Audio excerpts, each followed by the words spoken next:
आज हम बात करेंगे एक ऐसी आवाज की, एक ऐसी कहानी की जिसने नियम तोड़े, उम्मीदों को चुनौती दी और संगीत की दुनिया में अपनी एक अलग ही पहचान गढ़ी। ये कहानी है आशा भोसले की, एक सच्ची बागी की। सोचिए, ये सवाल किसी के भी पूरे करियर को बना या बिगाड़ सकता है ना। और यही सवाल हमारी आज की कहानी के बिल्कुल सेंटर में है। और ये हैं वो गायिका, आशा भोसले। दशकों तक हर रोज उन्हें इसी एक सवाल का सामना करना पड़ा। और उनका संघर्ष वो शुरू होता है अपनी ही बहन, संगीत की महान हस्ती लता मंगेशकर की बहुत बड़ी परछाई से। चलिए जरा 20वीं सदी के बीच के दौर में चलते हैं। हिंदी फिल्मी संगीत की दुनिया की कल्पना कीजिए, एक ऐसी दुनिया जिस पर सिर्फ और सिर्फ एक ही आवाज का राज था। उस दौर में ना, दोनों बहनों की दुनिया में जमीन आसमान का फर्क था। सोचिए, एक तरफ थी लता मंगेशकर, जिन्हें हर कोई क्वीन मानता था, हर मेन हीरोइन की सुरीली आवाज। और फिर दूसरी तरफ थी आशा, जिनकी आवाज वैम्प्स, साइड कैरेक्टर्स या फिर बी ग्रेड फिल्मों के लिए रखी जाती थी। तो इसका मतलब क्या हुआ?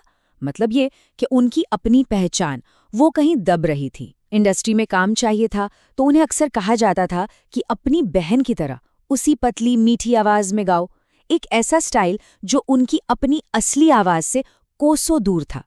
लेकिन कहानी में एक जबरदस्त मोड़ आना बाकी था, और ये मोड़ लेकर आए एक ऐसे संगीतकार जिनमें कुछ अलग करने का दम था।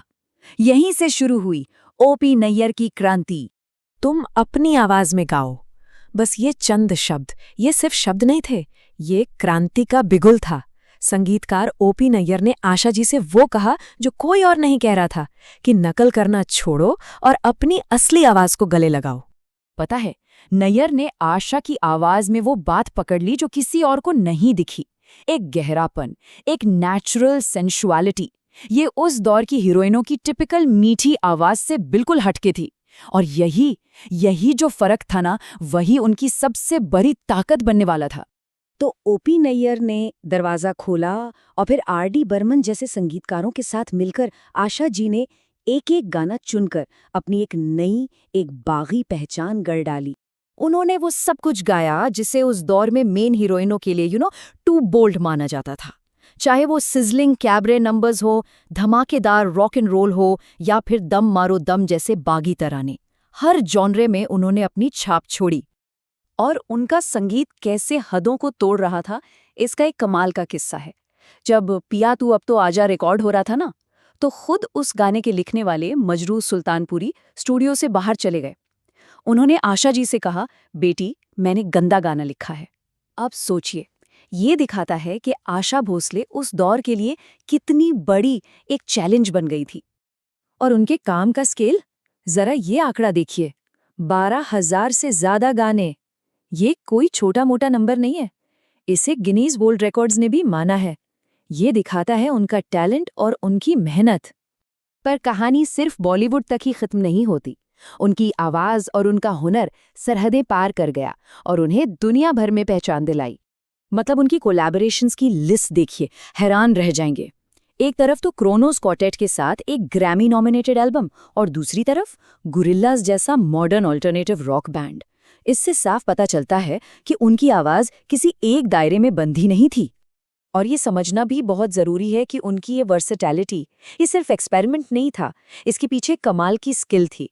1981 में आई फिल्म उमराव जान की गज़लें याद हैं? उन गज़लों के लिए उन्हें नेशनल अवार्ड मिला था। ये दिखाता है कि क्लासिकल म्यूजिक पर उनकी पकड़ कितनी मजबूत थी। तो आखिर में सवाल ये उठता है कि उनकी विरासत क्या है? क्या वो सिर्फ एक गायिका थीं या उससे कहीं ज्यादा? उनकी विरासत बिल्कुल साफ है। देखिए, वो इस खेल में सिर्फ शामिल होने नहीं आई थीं, वो तो खेल के नियम बदलने आई थीं। उन्होंने आने वाले आर्टिस्ट के लिए दरवाजे खोले और ये साबित किया कि एक सच्चा कलाकार कभी रुकता नहीं, वो हमेशा बदलता रहता है। ये टाइमलाइन देखिए, ये उनके 8 दशकों से भी ज्यादा लंबे इनक्रेडिबल सफर की कहानी कहती है। 1943 में 10 साल की उम्र में पहला गाना, 50s में नैयर के साथ अपनी आवाज की खोज, 70s में आर.डी. बर्मन के साथ वो आइकॉनिक बागी गाने, फिर 81 में उमराव जान के लिए नेशनल अवार्ड, 2005 में ग्रैमी नॉमिनेशन, और तो और 2026 में गुरिल्लाज के एल्बम में भी। वो हमेशा वक्त के साथ चली, बल्कि कई बार तो वक्त से भी आगे। तो हम घूम फिरकर वापस उसी पहले सवाल पर आ जाते हैं, एक परछाई को रोशनी में बदलने के लिए आखिर क्या लगता है? आशा भोसले की एक कमाल की यात्रा हमें इसका जवाब देती है। हिम्मत, कुछ नया करने का जज्बा और सबसे जरूरी अपनी खुद की आवाज को अपनाने का साहस।